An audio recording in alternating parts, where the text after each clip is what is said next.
often revolve around primary cilia. So hopefully you can see the theme that ciliopathies present with progressive kidney disease, often characterized by cysts. Okay. And these conditions often have the presentation of a bland urine sediment and progressive renal dysfunction. On imaging studies, they find varying amounts of cysts, okay? Often these cysts are very small and cannot be detected on conventional imaging, and you'd have to use things like MRIs to see some of these small cysts. Notice that the cysts are located between the cortex and the medulla.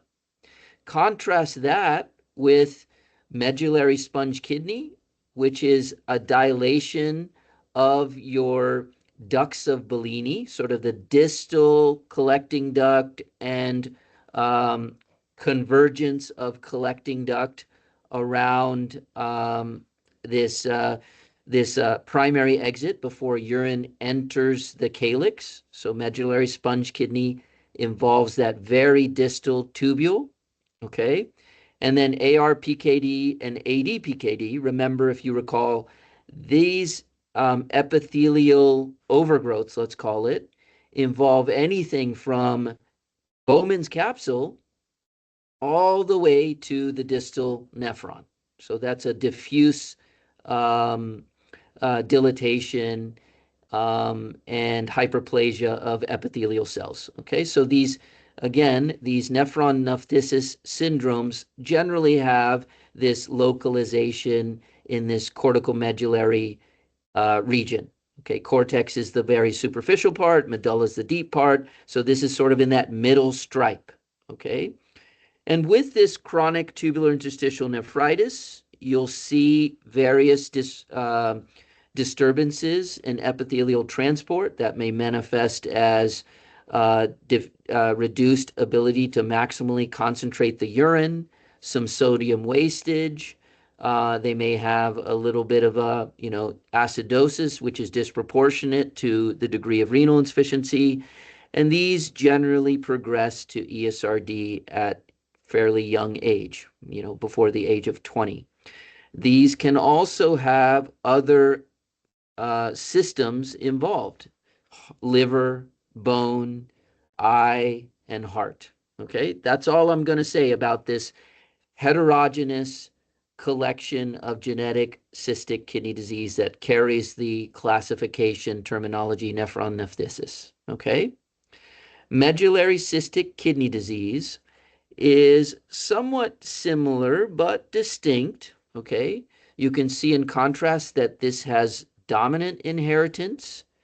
There is a variety of genes that can be causal, but what is classic is medullary cystic kidney disease from the gene that codes uromodulin. Uromodulin is the protein, or is the gene and the transcript that codes for TAMS horseful protein.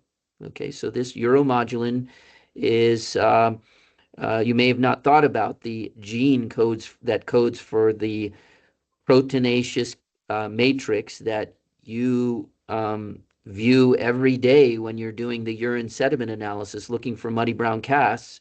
But that TAMS horseful protein that's making muddy brown casts is derived from the uromodulin gene. So a mutation in this gene can present with progressive CKD. Okay, this you can see causes ESRD later than nephron nephritis. Okay, but you start to develop CKD in these early years, but progress to ESRD later on. These two will have a clinical picture of tubular interstitial nephritis. Okay, meaning I see little to no proteinuria, urine sediment may be relatively bland, and progressive CKD. All right. When I look on MRI imaging, so imaging that has high sensitivity. I may see some small cysts that are present in the deep medulla, okay? But these would typically not be visible on just conventional ultrasonography, okay? And when I do, I might even do kidney biopsies in both nephronophthisis and medullary cystic kidney disease and see these small cysts on the renal pathology. Okay.